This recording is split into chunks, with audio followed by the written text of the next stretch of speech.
Well, check out this lightning show across East Texas. Our chief photojournalist, Alan Casper, captured this video late last night near Bullard. We had quite a lot of lightning last night, and we're still seeing some throughout East Texas today into this morning. There were lots of gusty winds. We had a few severe thunderstorm warnings and even a tornado warning late last night. Those have expired, and we currently don't have any of those warnings. But just check out that lightning. Absolutely gorgeous. But like I said, lots of impacts yesterday. We had a couple downed trees from our strong wind gusts, some impacted power lines. So some communities are without power, mainly in Smith County and Van Zant County. And like I said, a previous tornado warning that was around 7:30 last night. We don't have any of that anymore. The storms are weakening in magnitude. So if you look outside, though, this is our CBS 19 studio cam. We still have some rain on those roadways. So if you're heading out, maybe give yourself a little bit of extra time for your morning commute, because it could be a little bit hazardous if you're going fast, especially if you're heading out on the loop today. Temperature is not too bad, only in the lower 70s. And because we had that storm push through, our temperatures aren't going to get too high today. But the bulk of it has passed down to our south. We're not really seeing rain out in Tyler or Longview anymore. Our northern counties are just seeing some clouds. The bulk of the storm out toward Lufkin right now. Crockett had a lot of lightning clearing out, but like I said, we're really watching our lightning strikes with this. So you really want to be careful, because if you hear thunder, you could get struck by lightning. We're starting to see some hail cores out there as well, so those could be dropped. Definitely be careful of your vehicles.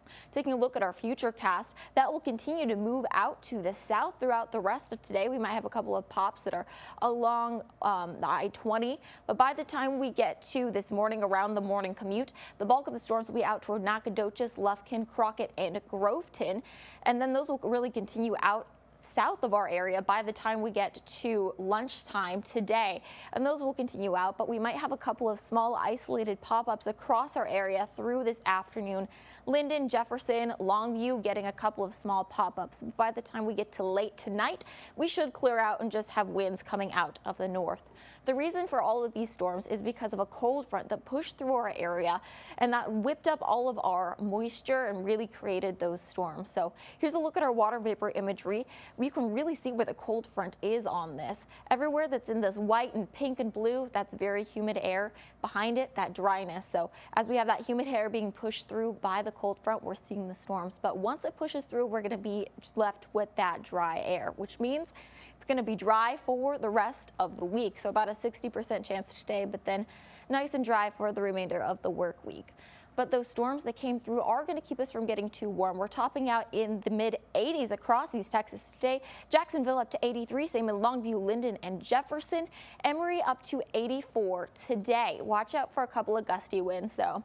Tonight we'll be dropping down to the 60s, a couple of places all the way down to the 50s tonight. 58 in Longview, Henderson down to 59, Tyler all the way down to 60. We should be mostly dry, but you can't rule out the chance of a very stray shower or two. But then it's going to be a nice fall-like week for the rest of the week. So if you want to get outside, go on Tuesday, because it'll be a perfect day out. We're only in the upper 80s. No rain in sight, and then we're going to be warming up as we get through the rest of the week. So 88 and some clouds on Wednesday, but then we'll be feeling fall-like for the remainder of the work week until we get to Friday, reaching back into the 90s.